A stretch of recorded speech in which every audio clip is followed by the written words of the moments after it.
Right now, there is a face in your mind. Long brown hair, fair skin, blue or green eyes, a slender, well-shaped nose, a graceful jawline. You have seen this face in every corner of the Christian world, on church walls, on necklaces around necks, in movies, on book covers, and you never questioned it. But let me tell you something now. This face is, most likely, completely wrong. In 2001, British forensic scientist Richard Neve worked on skulls belonging to first-century Galileans. He examined the bone structure, he calculated the muscle tissue, he considered the conditions of the era, and the face that emerged was the face of a total stranger. Dark-skinned, short curly hair, a wide nose, thick eyebrows, a sun-baked rugged face. The face of a carpenter, the face of a person who worked, walked, and got tired under the scorching sun of the Middle East. So where did that graceful, long-haired face come from? And why has it been accepted for so long? Today, we are chasing down these questions.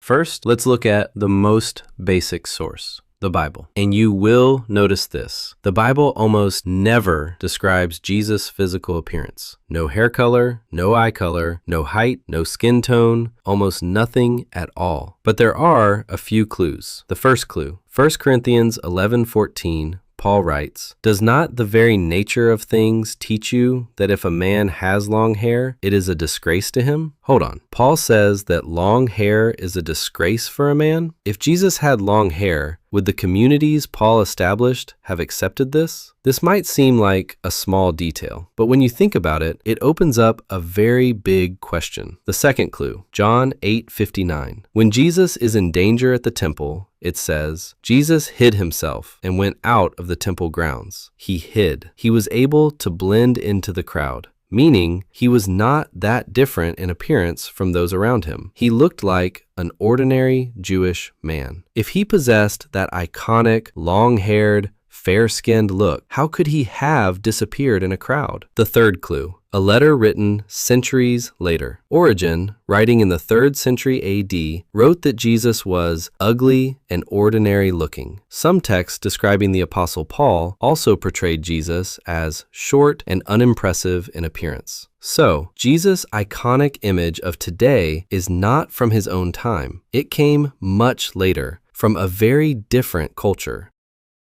So, how did that familiar face emerge? The answer takes us about 1,400 years after Jesus. The early Christians did not depict Jesus at all. They avoided depicting him because in Jewish tradition, depicting God or the holy was forbidden. In the Christian art of the first centuries, Jesus was depicted as a shepherd, young, beardless, short-haired. You see this image in the catacomb frescoes in Rome. Then came the imperial Christianity, the 4th century AD, the era of Constantine. Christianity is now the official religion of Rome, and art changed. Jesus began to be portrayed like a Roman emperor, powerful, authoritative, a ruler. Then it changed again in medieval Europe. And the greatest transformation occurred in the Renaissance. Leonardo da Vinci, Michelangelo, Raphael. These artists depicted Jesus with Europe's ideal of beautiful people. Fair skin, long, wavy hair, fine features, a soft expression. And this image was so powerful. It was repeated so many times that it felt real. But this image is a Jesus created by 15th century Italian art, not of Galilee, the Jesus of Florence. Now, let's look at how science approaches this question. Richard Neve's work. In a project supported by the BBC in 2001, British forensic scientist Richard Neve worked on 3 skulls belonging to a 1st century Galilean. Neve was famous for identifying individuals from skulls at crime scenes. He applied the same method to the time of Jesus. Looking at the bone structure, he modeled the facial muscles. He calculated the climate of the period, dietary conditions, and the amount of sun exposure. The result was shocking. Dark, olive-toned skin, short, curly hair, a wide nose, thick eyebrows, probably dark brown or black eyes. Average height, about 5.4 feet. Weight, around 110 pounds. Neve said, "This is the face of a typical Jewish man living in that period and region. Typical, ordinary, someone who could get lost in a crowd, the conditions of the era." And think about this too. Look at Jesus' life. He walked constantly. He traveled through rural areas. He spent time at sea with the fishermen. He stayed in the desert for 40 days. He preached under the sun. This life is not the life of a person with shiny hair, fair skin, and a soft appearance. This is the life of a person sunbaked, hardened by the wind, with calloused hands. Shroud clues. The Shroud of Turin, Christianity's most controversial holy object. Whether this shroud is real or not is still debated. Carbon tests point to the Middle Ages. Some researchers, on the other hand, argue that these tests are unreliable. But if it is real, the imprint on it is very interesting. A long, thin face, a prominent nose, rather long hair. And this is different from Neve's forensic reconstruction. Which one is correct? We don't know this, but both methods show the same thing. It does not match that iconic Renaissance image.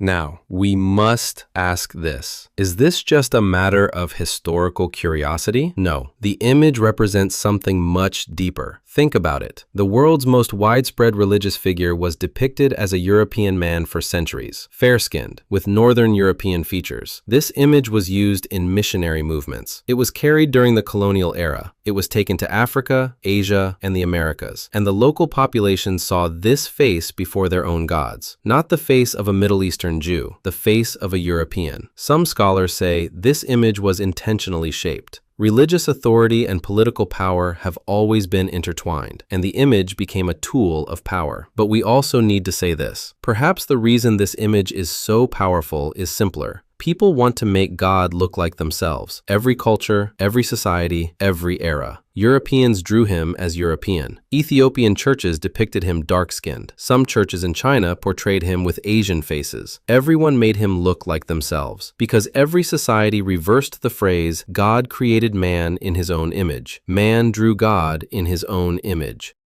Now, close your eyes. Think of that familiar face. Long-haired, fair-skinned, blue-eyed. Now, think about it. If Jesus walked down the streets today with his true historical appearance, would you recognize him? Probably not, because that image was taught to you, transferred, repeated, reinforced. But Jesus was a first-century Galilean Jewish man. Dark-skinned, short-haired, sun-baked, ordinary-looking. And perhaps that is the most meaningful thing, because the Bible says God descended among humans. He lived like an ordinary person. He looked like an ordinary person. He went unrecognized. He was overlooked. Maybe it was never about the face at all. Write your answer in the comments. And tell me this, has that image in your head changed? In the next video, we will cover the topic, where was Jesus between the ages of 12 and 30? The 18 Years Secret. Subscribe now so you don't miss it.